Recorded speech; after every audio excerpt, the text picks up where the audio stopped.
Good afternoon. You are listening to Rushton and Baker on talkSPORT with Tool Station. And we'll talk to Brad Friedel, former Spurs, Villa, Liverpool, Blackburn keeper in just a second. He is on the latest episode of How to Win the World Cup. It's a great new podcast from talkSPORT hosted by the brilliant Matt Ford. Brad was alongside Fordy and Jacob Hawley. And here he is discussing goalkeepers wearing caps. Let me tell you something about a baseball cap. When you wear it and play it, the sun is obviously in the sky, right? And the baseball cap will help you not get sunburned. But when the ball goes up in the air, you have to lift your head up. So the baseball cap doesn't do a lot when the ball's in the air. Might help a little bit from the glare, but I always found that baseball caps were an annoyance more than a help. I tried it a couple times when the sun was just really bad at Anfield. If the way that the stadium's positioned, the sun comes down and it goes right on top of the stand, and there's really nothing you can do. Baseball caps don't help. You can put your glove up. You can try to see, they say when the ball goes in the sun, just look for the black dot. And I'm like, all I see is a blurry flash of sun, and I can't see the ball at all. But I don't think the hats are a help, and I hope we don't see a lot of them. Wow, just thinking how many goalkeepers have won the World Cup wearing a hat, especially a Stetson. But that's a different question, I guess. Brad Friedel joins us now. Hey, Brad, you okay? Brad, how you doing? Hey, Max, Charlie, how are you guys? Yeah, very good, thank you. Yeah, really good. Thanks so much for coming on. Look, we'll start with the World Cup. Look, it's in Canada, Mexico, and the US, and obviously a lot is happening in the US right now. But in a pure footballing sense, it's interesting seeing Pochettino at USMNT and the fact that a lot of Spurs fans would really like him. How do you see that playing out, Brad? I bet the Spurs fans would like him back. He was one of the best ever to manage at Tottenham. He's an excellent head coach, really compassionate, good man. His entire staff, good people. United States is lucky to have him. He has created some waves over here for sure, going into his team selection, but now he's starting to get his team and his philosophy on and off the pitch going, and I expect a really competitive, good team going into this World Cup. That's on the field. Off the field is a whole. That's a different conversation. Yeah. That's not something that can be done in 15 or 20 minutes, and more 15 years. No. Yeah, you're absolutely right. It's interesting, isn't it? How far, because the way the groups work, obviously the US are the hosts along with Mexico and Canada. It means you're in pot one, right? So your group is one of those where you think, that's a really open group. You could say we should get through. We have the ability. We have the players. We're playing at home. We'll have the fans. I fully anticipate us getting through the group. And World Cup competition, once you get into the knockout stages, it all depends on what place you finished in the group, what happens in the other groups, who you get drawn against. There's a reason only eight other nations have won a World Cup. It's hard to win them. And if you don't get a fortunate draw in the knockout games, it's really difficult for nations like the United States to win. But, in 2002, we made it to the quarterfinals and arguably were the better team against Germany. During that World Cup, South Korea was excellent. Turkey was excellent. So it can, long runs can happen. And, we have the right guy in Mauricio to hopefully lead us, to quarterfinals and beyond. But it is difficult. If you get drawn against Brazil, get drawn against England, get drawn against Germany at the wrong time in a tournament, it's difficult to overcome teams like that. And you've got, talisman playing Pulisic. Who else have you got if something happens to him, do you think, Brad? Well, my favorite player with the U.S., and it has been since I was the under-19 national team coach, is Weston McKennie. He didn't have his best time at Leeds, and I think well documented why. But as far as talent, this kid is amazing. I mean, he has it all. If he is focused and prepared and fit, he's excellent. I really like he and Tyler Adams playing together in the middle of midfield. Tyler Adams from Bournemouth quite well. Chris Richards has really improved over the last. And when I say improved, I mean he's become a leader. He's become a really good player with Crystal Palace. I think we have one of the best left backs in the entire tournament, Anthony Robinson. I think he's outstanding, and you'll know him very well. So we do have a really competitive team. We have some good players. You need those X factor players at the end of it. Christian could be one of those, but we're more of a team rather than individuals that are going to set the world alight. We're gonna have to have every single person plus the ones coming off the bench to have their best game if we get into a knockout phase and get drawn against an England or France, those type of teams. All the teams you played for in England are having interesting, not necessarily brilliant seasons. I don't know if we go back chronologically. Tottenham, we talked about Villa, up the Villa. Yeah, I mean, they're having a great season. I said they're all having interesting seasons, right? And Villa are doing so well. Yeah, interesting. Not all bad, but Tottenham is bad right now. What do you make of it? Are you surprised that Thomas Frank is still there?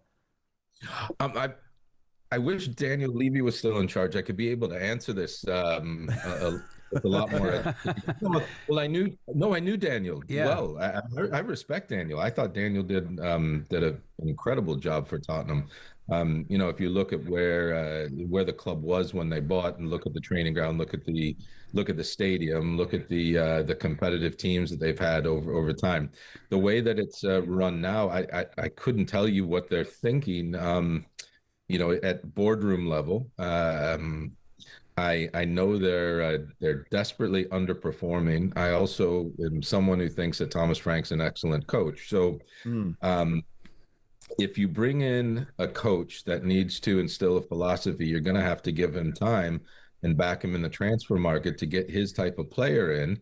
If you're just expecting someone like Thomas Frank to come in and immediately, no matter how you play, no matter what the system is, just win game after game after game, I think you've hired the wrong guy. I think you have to let him come in and bring in players that will help his system be successful. And right now, it seems to me like you got some players that are fighting against the system. You've seen some petulant behavior from players between him after games, at halftimes, substitutions, things of that nature. So if you want him to be successful, you're going to have to try to get those players out and bring his players in. Unfortunately, what happens in football too much is because the players are on so much money and there's transfer fees involved, it's much easier to get rid of a coach than it is 4, 5, 6 players at a time. So it'd be really interesting to hear what they're thinking. I know last season the league place wasn't good, but they did win a trophy. But you could tell the ship was sort of going down a little bit during last season as each week kept going on, and now it just seems more of a roller coaster ride. Two good results, one good performance followed by a bad one, an average one. It's very, very inconsistent at the moment. Yeah, it's quite a boring roller coaster. I think that's what Tottenham fans are finding. And it's that eternal dilemma is you've got to give a manager time at some point. But if you give the wrong manager time, then you've wasted loads of time. Can I move on to Villa? Because Unai Emery is doing such a brilliant job there. Yeah. And yet a lot of people, and I probably include myself, don't really think they're in the title race. Am I silly to think that? I think in the title race, I mean, I think a lot of us sat here. Oh, I was still in a playing squad, I think, when Leicester won it, or maybe I just retired. But most people were saying Leicester can't win it. They're not in a title race. It was down to Leicester Tottenham that season. They are in a title race. Could they win it? Yes. Is the likelihood? No.